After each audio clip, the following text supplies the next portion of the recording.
Buenos días y bienvenidos a Ampliación de Noticias. Son las 8:06 de la mañana del viernes 3 de abril, Día de la Libertad de Prensa. Por eso, 3 de mayo, ¿qué cosa dije abril? Un mes de retraso, sí. 3 de mayo, disculpen. 3 de mayo, Día de la... ¿Alguien te ha robado el mes de abril? ¿Quién me ha robado el mes de abril? Con demasiadas cosas. Comenzamos nuestro programa con Patricia del Río. Buenos días, Patricia. ¿Qué tal, Fernando? Jaime, ¿cómo está? Muy buenos Jaime días. Chincha, buenos días, 3 de mayo. Patricia, Fernando, hoy viernes 3 de mayo. Acá estamos. Que viva la libertad de prensa. Buenos días. Y recibimos al congresista Carlos Brus, fiel miembro de la bancada de PPK, en la que entró al Congreso hace casi 3 años, que nos contará, sin embargo, la agitada actividad parlamentaria de los últimos días, porque han tenido pleno el día de ayer. Tengo entendido que también tienen pleno hoy del día de ayer, y estuvo marcado sin duda por el voto, sin votos en contra, del levantamiento de la inmunidad de un colega suyo, el señor Edwin Donaire, de la bancada del APP. Bueno, sí, efectivamente. Bueno, ayer fue el primer día que me reincorporé al Congreso después de ser ministro. Fue una sesión bien densa, de esas que yo por lo menos no disfruto. El levantamiento de la inmunidad de Donaire, el caso de la congresista Forondo, que se ha ido a un extremo, a 120 días. Nuestra bancada se abstuvo porque creíamos que era excesivo, no creíamos que había que haber una sanción, pero no tan estricta. Así que fue efectivamente un día bastante denso y esperamos que hoy día podamos ver aprobación de leyes. Ayer se aprobó una ley importante, que es la ley de control de fusiones, que es una ley muy necesaria para que la economía de mercado funcione como tal, ¿no? Y que no haya fusiones que después distorsionan el mercado. Es una buena ley que fue iniciativa del congresista del Castillo y la trabajamos cuando yo era presidente de la Comisión de Economía y con la congresista Arauz, que ya finalmente se promulgó. Como empresario que usted también es, ¿qué cosa es lo que cree que aporta esta ley? ¿Qué de disfuncionamiento de nuestro sistema económico no va a poder producirse ahora con esta ley? Como ustedes saben, el principio de la economía del libre mercado es de que hay una gran cantidad de consumidores y gran cantidad de ofertantes, productores. Esto produce que la competencia genere un precio que revele el valor justo de los bienes. Esto se distorsiona si ya sean los consumidores o ya sean los productores se concentran, ¿no? Porque eso hace que estas personas puedan tener un mayor poder de negociación y puedan imponerles a la otra parte un precio que no es el precio real que refleje el valor de sus productos. Entonces, este control de fusiones va a prevenir que ocurran prácticas de ese tipo. Los monopolios se generan a veces porque una persona es demasiado eficiente y por lo tanto saca del mercado a sus competidores. Eso no es necesariamente malo. Lo que es malo son las prácticas monopólicas. Pero si empezamos a controlar estos monopolios cuando se producen, cuando uno compra a otra empresa, se ha puesto un límite, me parece que de 100 y pico UITs del valor de la adquisición, y uno controla si esta fusión realmente se hace por necesidad tecnológica, por necesidad del mercado, o es una práctica agresiva de compra de empresas para tener una posición monopólica y que pase al segundo plano, que es las prácticas monopólicas, que es lo que realmente hace daño. Así que va a ayudar para que la economía de mercado funcione adecuadamente. Otra cosa que se ha decidido ayer tiene que ver con la interpelación a la ministra de Educación, Flor Pablo. Será el 9 de mayo, día jueves. Y ciertamente promover esta interpelación o el espíritu de esta interpelación tiene que ver concretamente con las políticas del enfoque de género.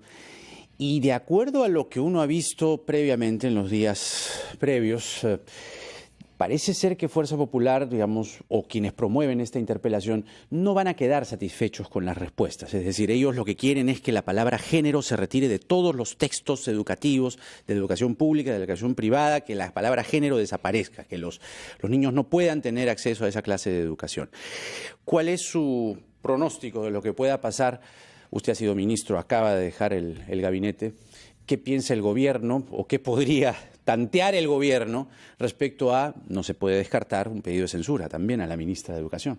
Empezando por último, no creo que eso ocurra porque sería realmente digno de replay que tú censures a una ministra que tiene un poco más de un mes en el cargo. Pero le han dicho cosas horribles. Bueno, el dicho es una cosa, hay libertad de expresión. Pero que le digan ministra porno o cosas así son palabras mayores, ¿no? Hemos escuchado frases que realmente son fuera de lugar, orgías escolares, es una cantidad de cosas que es una barbaridad, ¿no? Bueno, hay quienes podemos coleccionar insultos. Sí. El congresista Bruce, para empezar. Podemos juntar.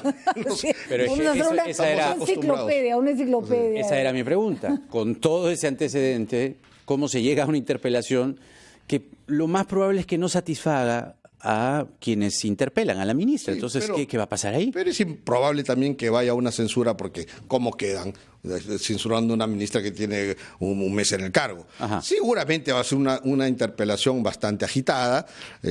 Nos vamos a enfrentar unos con otros, los que tenemos un enfoque, otros que tienen otro enfoque.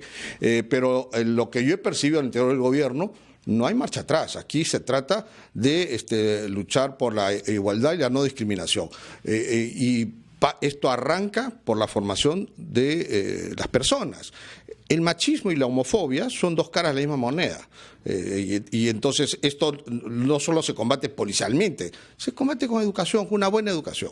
Y nadie está hablando de cosas pornográficas ni nada por el estilo, pero sí enseñándole que hombres y mujeres somos iguales, tenemos los mismos derechos, y que si hay alguien distinto se le respeta y no hay por qué atacarlo ni discriminarlo. Y que la sexualidad no es un pecado y que las personas tienen derecho a saber cómo van a llevar adelante su vida sexual. En fin, una cantidad de cosas que se han satanizado injustamente, pero sobre las que, hay que decirlo, ha habido mucho miedo. Cada vez que salta un grupo conservador, alguien da marcha atrás.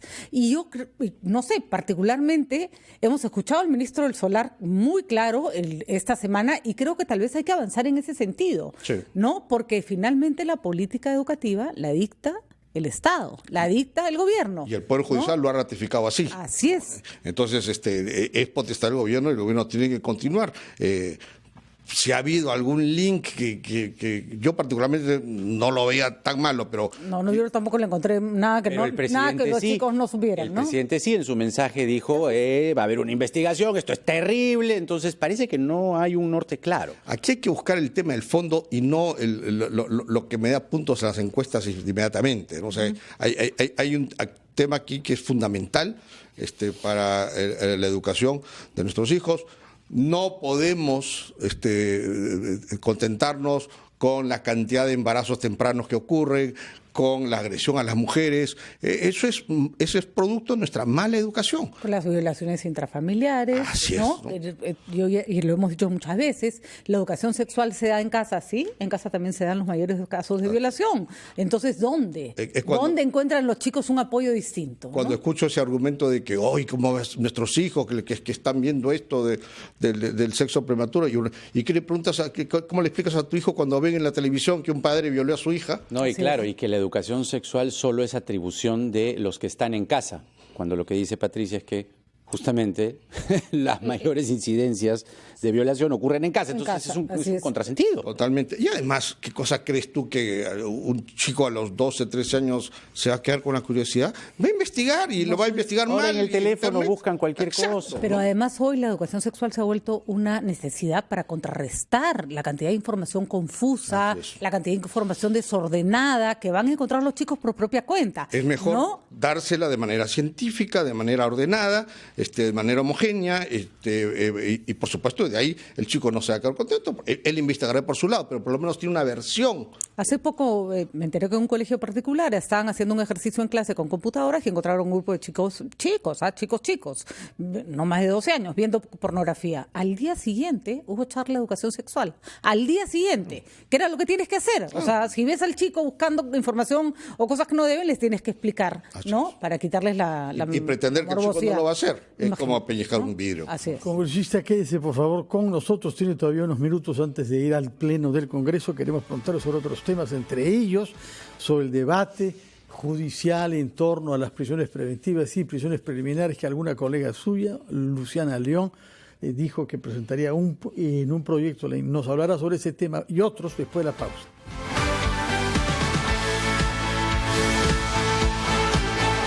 El propio INEI tiene los niños con menos anemia, porque los alimentan bien. ¿Qué tal, compañeros? No es cuestión de dinero, es en cuestión las de losas hábitos deportivas de la alimenticios. Victoria. Entonces Faldas tenemos que del llegar con ese Cerro El mensaje, Pino, que donde el tenemos que presidente de la enseñar República a los encabeza padres de el familia, inicio principalmente de la la más madre, grande porque la madre es la que movilización define el de menú lucha en la casa. contra Ella es la que pone qué se va a actividad comer donde se va a normalmente. anunciar una serie Entonces de tenemos que visitas decirle, personalizadas, mamita, visitas domiciliarias a ayúdanos los a alimentar hogares mejor de a tus todo el hijos, país para porque la mejor monitorear herencia que le cómo se podemos están dejar a un alimentando hijo a los niños. es una buena educación.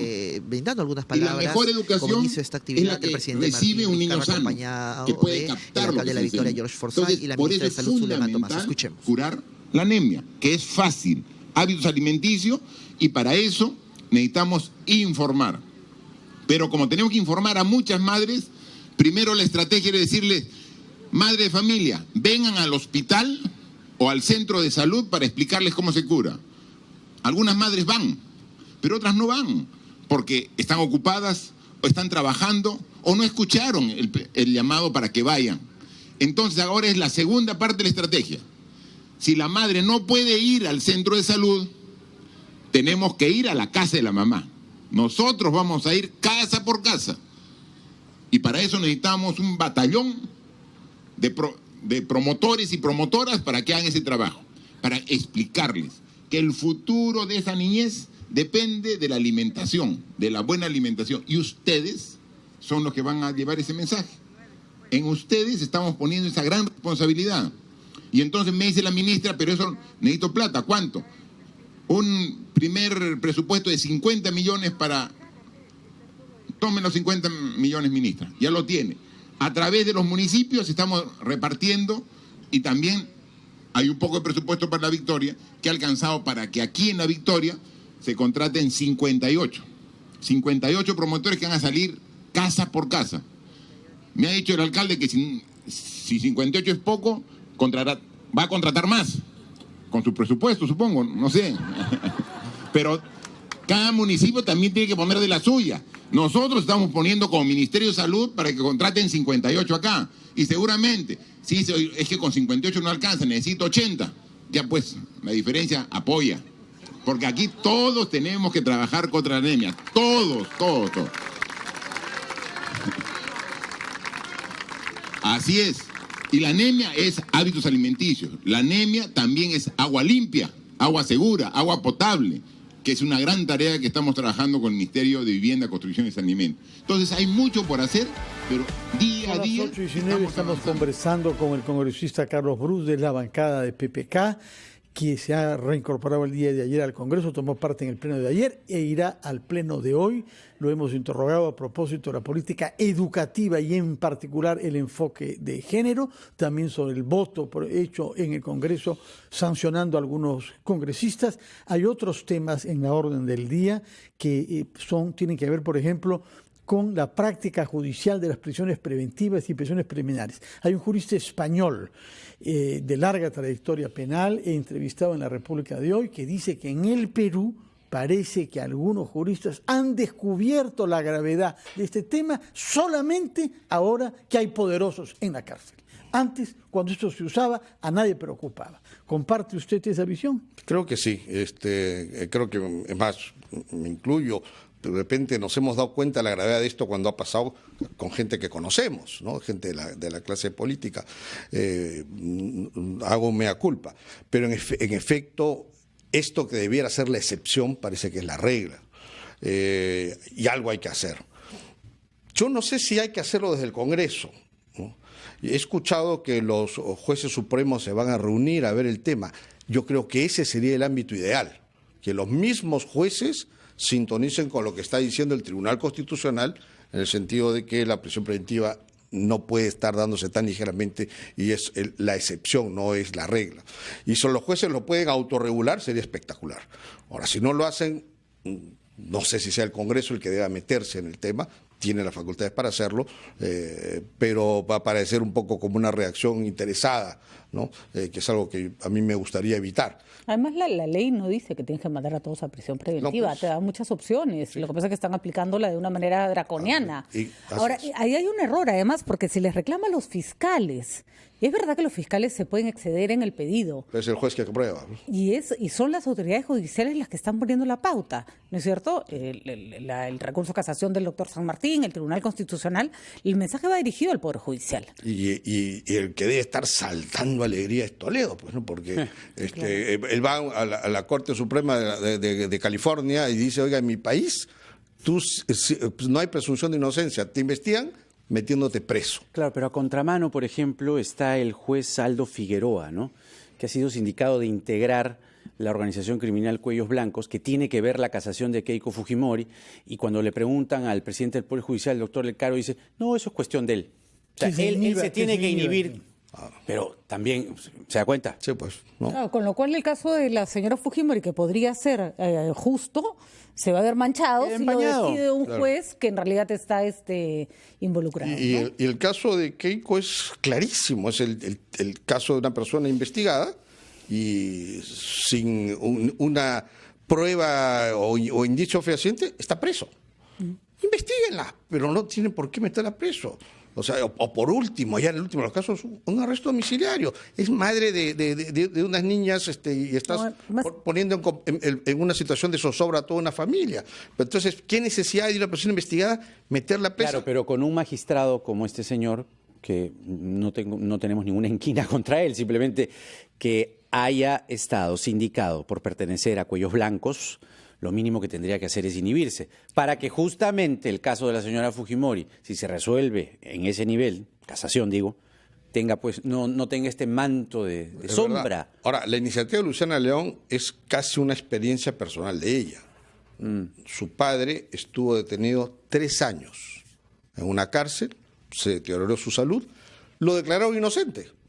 Eso fue terrible lo que se hizo. Entonces, tuvo 3 años de cárcel, le ha venido una serie de afecciones a su salud como consecuencia de la cárcel, y era inocente. Y claro, le malograron la vida. Le malograron la vida. El argumento que usted da es como un boomerang, porque precisamente por estar concernida por ese tema debería inhibirse. No está presentando leyes que tienen una connotación personal manifiesta. Pero bueno, yo puedo presentar leyes también por una experiencia personal, por ejemplo, la unión civil. No, es que no es tan así, porque quienes están promoviendo este proyecto tienen a sus líderes enfrentados a investigaciones por corrupción. También, entonces correcto. Hay un conflicto de intereses. Pero he querido citar este caso para que veas tú cómo una persona inocente, como consecuencia de la cárcel que le dieron... el caso... Es terrible. Lo terrible es que probablemente Luciana León es la que sí tendría razones para presentarlo, porque ha sido afectada por un abuso del Estado, lo ha visto pero lo están utilizando... El problema no es Luciana León, el problema son quienes están detrás. Y la están utilizando, o la podrían estar utilizando, vamos a ponerlo en condicional. Sin embargo, sí creo que hay ámbitos que se tienen que separar, pero también hay ámbitos que se tienen que revisar. La cantidad de dinero que se gastó en la comisión Lavajato, la cantidad de gente acusada, más de 130 personas, no acusa la comisión, pero que recomiendan que sean investigadas en el Poder Judicial y no están en la lista los más importantes. Da cuenta también de un trabajo que el Congreso sí tendría que revisar, ¿no? Cómo se están usando las comisiones investigadoras. $4 millones, ¿no? Sí. Y lo que pasa es que el Congreso no tiene las facultades y las herramientas que tiene la Fiscalía. Entonces, hay ciertas cosas que el Congreso debiera investigar y quedarse en un punto de recomendar ABC, cosas que no puedes hacer, y no pretender que podemos investigarlo todo. Y podemos llegar a la verdad en todo. Hay limitaciones. Debe ser investigaciones de carácter político y dejarlo para la Fiscalía que vea los temas específicos ya de manera penal. Lo que pasa es que en esa lista se ha incluido a personas cuya responsabilidad era simplemente pertenecer a una oficina y no se ha incluido a otras donde obviamente tenían más capacidad de injerencia. Entonces, el direccionamiento es demasiado claro. Y además, no te olvides que estas comisiones están integradas por congresistas que son políticos y por lo tanto tienen una intención política. O sea, hay que entender que estas investigaciones del Congreso tienen un límite y no debieran pretender abarcarlo todo, ni menos gastar lo que se gasta para saber que no va a llegar a sin embargo, que no tiene que ver con la colaboración del Ministerio Público y que ha sido destacado nada menos que por el congresista Víctor Andrés García Belaúnde, que era miembro de esa comisión. Él dice que el caso de Alan García figura en los documentos de investigación, pero no fue puesto en las conclusiones por decisión de la señora Rosa Bartra. Ahí no se necesita nada, se necesita pasar a las conclusiones aquello que se ha explicitado en el cuerpo de ese informe. Es probable. No, yo no a menos que haya una comisión, presión así que no política conozco. a menos que haya una presión política para que no lo hagas, con lo cual todo el dinero gastado no tuvo ningún sentido. Pero además es obvio que va a ocurrir. Si es una comisión integrada por políticos, si estás acusando al líder de los políticos, ellos van a presionar que no lo incluyas. Es lógico, de repente hasta yo lo haría. Ahí está el conflicto de intereses, Sí, que pues. tiene que ver exactamente lo mismo con este proyecto Por de la eso, prisión preventiva. hay que entender que estas investigaciones a cargo del Congreso tienen un límite. A ver, hay dos... Disculpa Sí, dale. un poquito, Jaime, y también tienen que tener una racionalidad. ¿Tiene sentido que el Congreso investigue las circunstancias del fallecimiento del señor No, Alan García, por ejemplo? ¿No? Eso no tiene ninguna lógica. Puedes en todo caso preguntar, Hacer un control, ¿no? Exacto. No, pero bajo la presunción de que los fiscales se demoraron y por ende deslizan que tienen la culpa, que porque la prensa investigó, que porque tal, es decir... Sí, hay que entender ahí que hay un dolor. Sí, pero a costa del erario público. Pero yo no creo que se vaya a llegar a hacer una investigación de detalle. Sí, a la comisión de respectiva irán, ahí explicarán y ahí quedarán. Fernando mencionó a Víctor Andrés García Belaúnde y usted es un entusiasta promotor de que él pueda presidir la próxima mesa directiva. Ciertamente uno de los temas quizás sea estos que estamos aquí tocando. Ahora, ciertamente es una aspiración, no es el único que se ha pronunciado en el sentido de apoyar a Victorcho García Belaúnde, pero ¿quiénes están detrás de este respaldo? Porque ciertamente los números cuentan. Sí. ¿Quién está detrás de este respaldo? ¿Usted? Para empezar, usted. Es muy temprano todavía.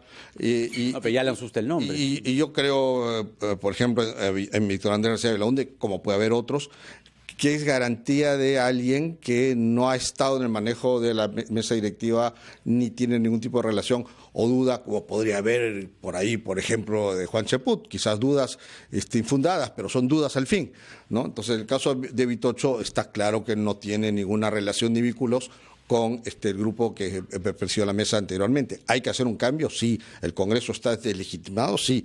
¿Que el Congreso tiene que llegar al 28 de julio de 2021? Sí, como también tiene que llegar Martín Vizcarra hasta el 28 de julio de 2021. En el Perú, esto de las renuncias a mediados del periodo son la excepción también. No nos podemos acostumbrar a eso. Pero hay otros partidos que puedan respaldar a, digamos, la candidatura de Vitocho. Bueno, el año pasado se armó toda una coalición en torno a su candidatura. Sí, pues, pero ahí faltaron algunos faltó votos, pero fue... Hay el factor Salaverry este año, ¿no? Que el año pasado estaba con los fujimoristas y ahora está contra. Pero está solo, porque no tiene agrupación todavía, al menos, ¿no? Bueno, una última pregunta, congresista, sobre algo técnico, pero de su sector, digamos. ¿Por qué no salió adelante durante las semanas que usted fue ministro la autoridad del transporte urbano, tan necesitada en Lima y Callao? Ya sé que no es el sector directamente, sino transportes, pero usted llegó a nombrar a alguien, me parece. Así es, dentro del ATU, el Ministerio de Vivienda nombraba a un director, nosotros nombramos al urbanista, Jorge Ruiz de Somocurcio,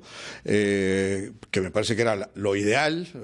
Estamos hablando del transporte, que es un poco lo que genera el tejido urbano, y un urbanista me pareció que era el aporte que el Ministerio de Vivienda debía hacer al ATU.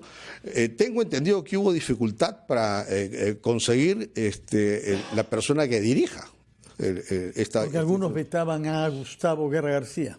No llegué a escuchar ese nombre. Sé que un señor, Carlos Ugaz, que dirige la autoridad autónoma, no aceptó, ¿no? Así que hubo una demora ahí en conseguir quién lo dirija. Viene ya demorando. Pero es importantísimo. Yo sí fui uno de los coautores de esta ley.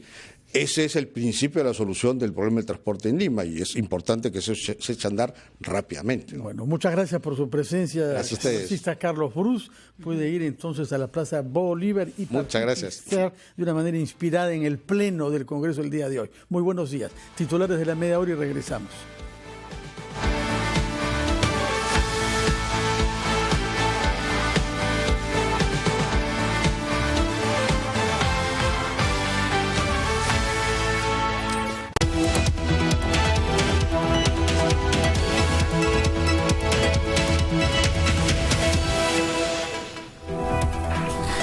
en Donaire es buscado por la Policía Nacional tras una orden de captura en su contra. Agentes de la Policía Nacional llegaron hasta su departamento en Surco, pero no fue ubicado.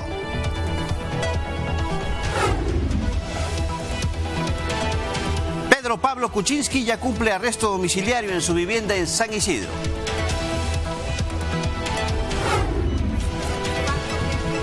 El Congreso suspendió por 120 días a la congresista María Foronda por contratar a una condenada por terrorismo.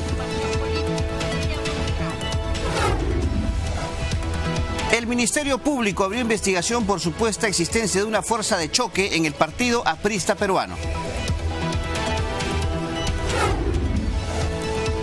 El líder opositor venezolano Leopoldo López dijo que no le teme a la cárcel y no piensa además pedir asilo político. Y los hinchas rusos están contentos con Jefferson Farfán, quien fue elegido el jugador del mes en el torneo futbolístico de ese país.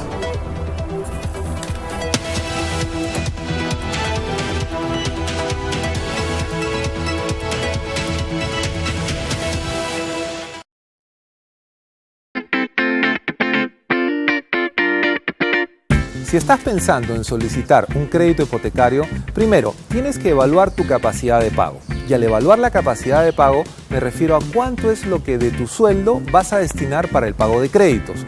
Ojo, no solamente consideres el tema de la vivienda, también considera si tienes un crédito vehicular o algún pago por tarjeta de crédito.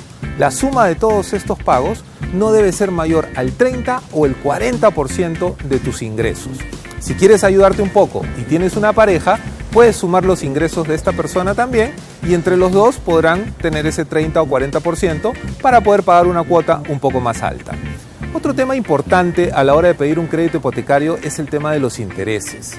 Cuando nosotros hablamos de intereses, muchas veces pensamos que al tener mayor plazo, mi cuota va a ser más baja, por lo tanto voy a pagar un poco menos. Te recomiendo algo. Pide una simulación para el crédito de 15, 20 y 25 años. Compara la cuota de 15 años con la de 25.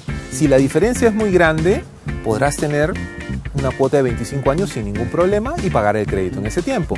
Pero si tú ves que la diferencia es corta, ¿no es mejor tener un crédito solo por 15 años y no estar endeudado durante 10 años más? Espero te sirvan estas recomendaciones.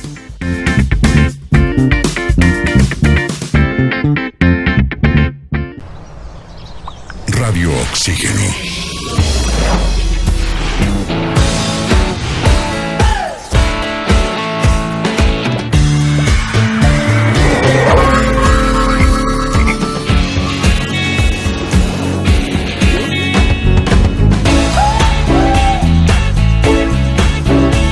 Vemos el mundo diferente porque respiramos música. Radio Oxígeno. Clásicos del rock and pop.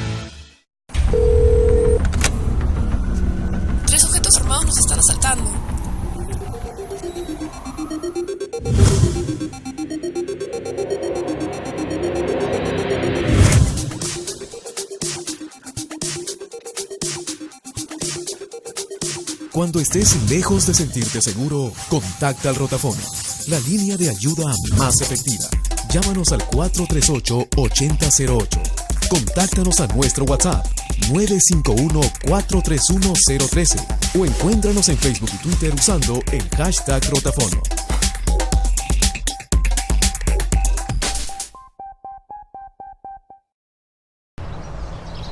Radio Oxígeno.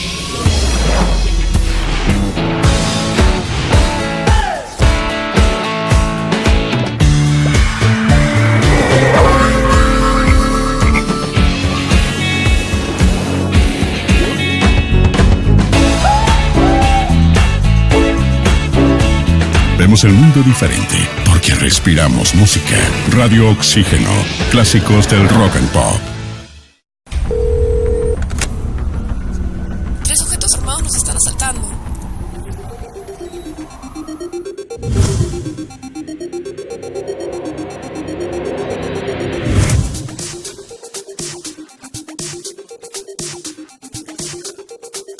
Cuando estés lejos de sentirte seguro, contacta al Rotafono, la línea de ayuda más efectiva. Llámanos al 438-8008. Contáctanos a nuestro WhatsApp 951-431-013 o encuéntranos en Facebook y Twitter usando el hashtag Rotafono.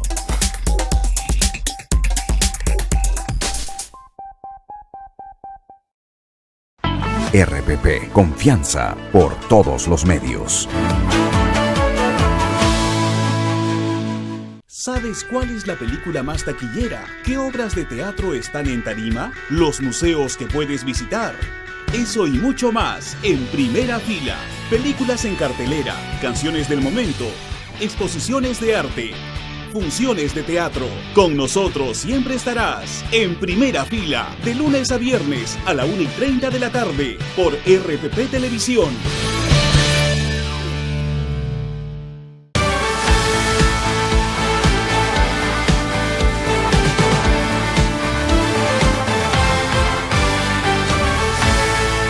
Un gran salto hacia la realidad. Nuevo QLED 8K de Samsung.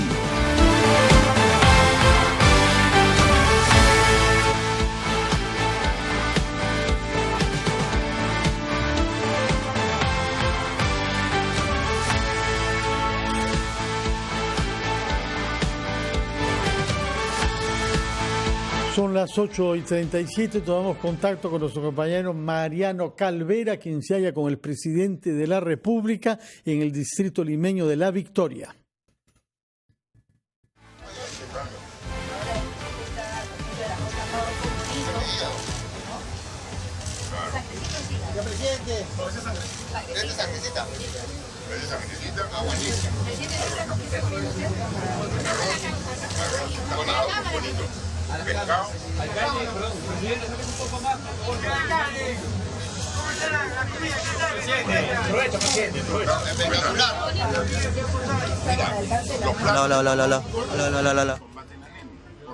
Y ahí de la República, el Ministerio de Salud el presidente de la República, Martín Vizcarra, acaba de hacer estos recorridos a los domicilios para esta supervisión en esta gran movilización de la lucha contra la anemia. Vamos a escuchar lo que está declarando.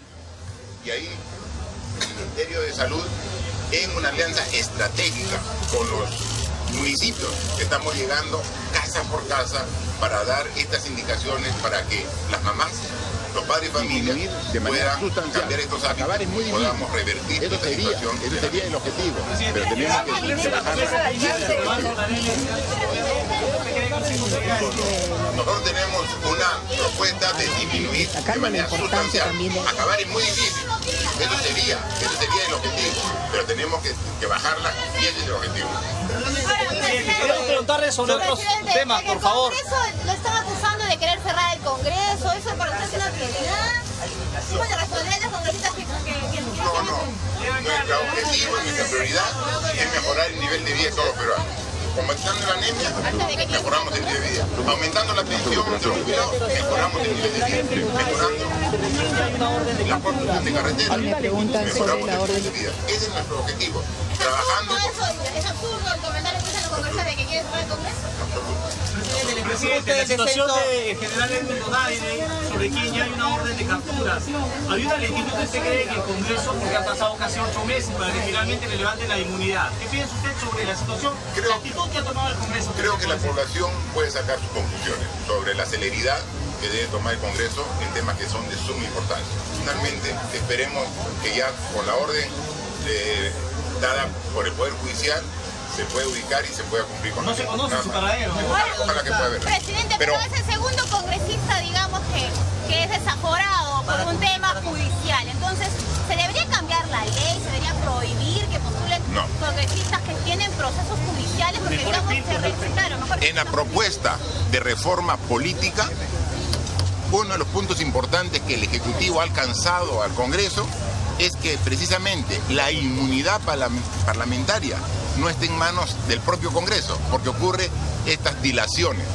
Que eso tiene que haber un proceso, pero que esté de una manera mucho más ágil, y la propuesta que hacemos que lo vea el propio Poder Judicial. En consecuencia, Esa es una propuesta. Eso creo que debería ser uno de los temas que debería el Congreso verlo en esta propuesta de reforma política como otros temas que son muy importantes. Queremos preguntarle también sobre lo que ha evidenciado el fiscal José Domingo Pérez, la existencia de una fuerza de choque, una fracción aprista. Le consultan al presidente acerca de esta fuerza de choque aparentemente del partido aprista. Vamos a escuchar. El Poder Judicial y el Ministerio Público, como he dicho, respaldamos todos sus procesos de investigación y finalmente, como lo repito, lo que quiere el pueblo aquí es mejores condiciones de vida y en el caso de corrupción, saber la verdad. Pero el trabajo de la Fiscalía será apoyado por el Ministerio. Enfría la comida.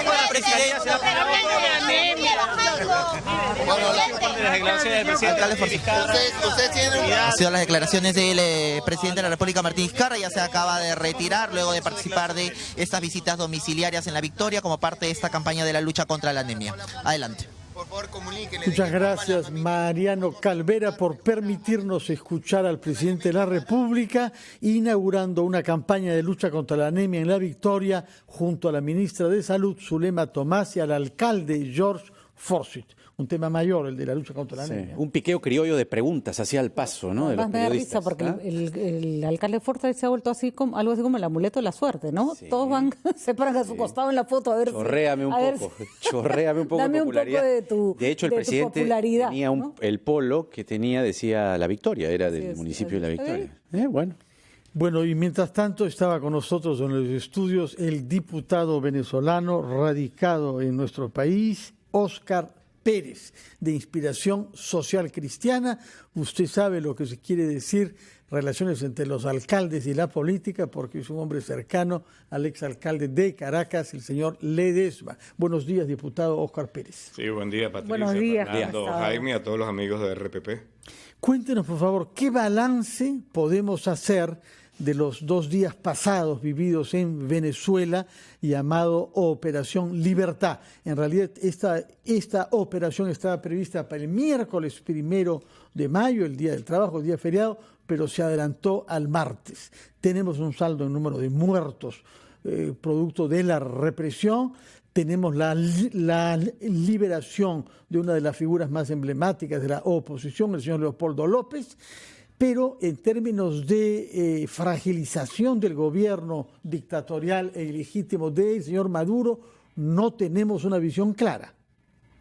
¿Cómo ve usted las cosas? Sí, bueno, en primer lugar quedó muy claro que se ha roto la línea de mando dentro de lo que es la Fuerza Armada venezolana. Ha quedado claramente demostrado de que Nicolás Maduro en este momento solamente controla al generalato del componente militar venezolano, que es precisamente el mismo que ha sido señalado de estar incurso en graves delitos como narcotráfico, vinculación con el terrorismo, con la guerrilla, e incluso muchos de ellos han sido sancionados tanto por la Unión Europea, por el gobierno norteamericano, e incluso tienen gravísimas denuncias en lo que es la administración de justicia controlada por el gobierno en Venezuela. Hay algo importante. Aquí quedó al descubierto también de que hay 2 visiones claras de país. Por un lado vemos a Juan Guaidó, el legítimo presidente de los venezolanos, en esta oportunidad actuando como comandante en jefe de la Fuerza Armada Nacional, como lo consagra la Constitución de Venezuela, haciendo un llamado a la unidad de la Fuerza Armada Nacional para restablecer el orden democrático en Venezuela. No un golpe de Estado, Fernando, porque un golpe de Estado se produce cuando se intenta por la vía de la fuerza derrocar a un legítimo gobierno, que no es el caso de Venezuela. Aquí lo que está haciendo o está desarrollando en el marco de la Operación Libertad el presidente Juan Guaidó es restablecer el orden democrático. Pero por otro lado vemos a Nicolás Maduro, que usurpa el poder en este momento en Venezuela, haciendo un llamado a los grupos paramilitares llamados colectivos, a los motorizados armados, a la milicia, a que defiendan la revolución. No hace un llamado a la Fuerza Armada, sino a los grupos paramilitares. Ahora, esta mañana, desde las 10 en Torre Tagle, se deben reunir los cancilleres del Grupo de Lima, que tienen que evaluar la crisis en Venezuela y este nuevo capítulo que se escribe con la llamada Operación Libertad. ¿Qué puede salir de esta reunión? Porque planteamos preguntas aquí, sobre todo desde hace algunos días, desde el escepticismo. Hemos visto esta película ya varias veces. Revueltas, heridos, muertos, y Maduro sigue allí. revueltas, heridos, muertos, y Maduro sigue allí, no pasa nada. El Grupo de Lima se pronuncia, la OEA se pronuncia, Estados Unidos se pronuncia y no pasa nada. ¿Qué tendría que pasar hoy? Sí, en apariencia no pasa nada, estimado Jaime, pero sí ha pasado mucho. Mira, nosotros hemos pasado de la lucha política al acompañamiento popular. Claro, pero no luego, lo más importante, claro, Maduro sigue en Miraflores. Fue el acompañamiento internacional y ahora el acompañamiento militar. Hoy esperamos de esta reunión del Grupo de Lima acá en Perú que se siga cerrando filas en torno a lo que es el respaldo que debe mantener en este momento aciago, este momento tan difícil, el presidente Juan Guaidó, y que se siga arrinconando a Nicolás Maduro. Creo que es importante que las sanciones que se le han venido aplicando a Nicolás Maduro desde la Unión Europea, desde el gobierno norteamericano, también se comiencen a evidenciar en lo regional. Creo que esas sanciones económicas tienen que comenzarse de igual forma a ver a nivel regional. Y hay cosas bien importantes, porque creo que la gente incluso a veces no percibe algunos avances. Nicolás Maduro denuncia o anuncia que hay un golpe de Estado en su contra y que hay que detener a los cabecillas de esto. ¿Por qué no ordena la detención de Juan Guaidó? ¿Por qué no ha decretado, después de un supuesto golpe de Estado, un estado de excepción? ¿Cuál es la respuesta a esa buena pregunta? Porque no tiene el control de la Fuerza Armada, porque no tiene la Fuerza Popular. O lo tiene popular. parcialmente. Claro, porque ¿qué corresponde después de un supuesto golpe de Estado? El decreto de un estado de excepción. ¿Y por qué no lo ha hecho? Porque no tiene la fuerza y porque sabe que técnicamente está fuera del poder. O sea, en efecto, no se puede negar que se han dado avances, pero son avances, digamos, que no llevan al objetivo final, por lo menos de los demócratas, ¿no? Sino que finalmente se queda en esta situación de incertidumbre.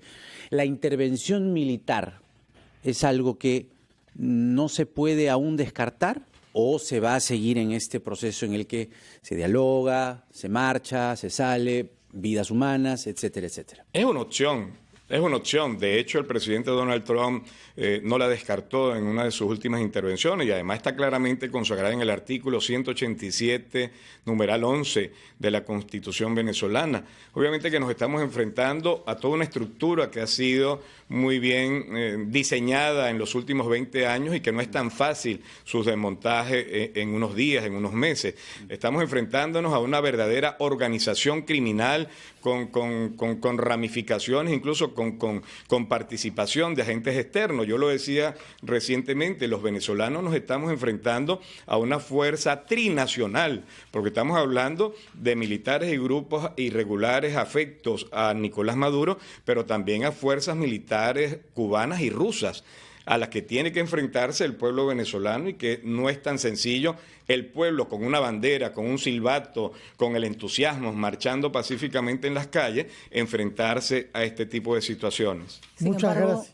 Simplemente para acotar, Maduro puede tener o generar una suerte de adhesión si entra intervención extranjera. O sea, es una carta muy complicada también, ¿no? Sí, yo lo que creo que en este momento no podemos oponernos, por más radicales que seamos en contra de Nicolás Maduro, a que se inicien, como en efecto estoy convencido ya se está haciendo, una rueda de conversaciones y de negociaciones con el régimen de Nicolás Maduro para que se dé paso a la transición pacífica a la democracia. Pero tiene que ser esa la meta, la transición, ¿no? Ya no. Es que yo creo, Patricia, ya no hay que más ya estamos transitando en una transición que es irreversible e indetenible. Y finalizo, solo un segundo, para agradecer una vez más, porque no me cansaré de decirlo, agradecer al pueblo peruano, agradecer al gobierno del presidente Martín Vizcarra, al canciller Néstor Popolicio, por todos los esfuerzos que diariamente hacen para que en Venezuela, que obviamente se ha entendido que la crisis ha traspasado la frontera de nuestro país,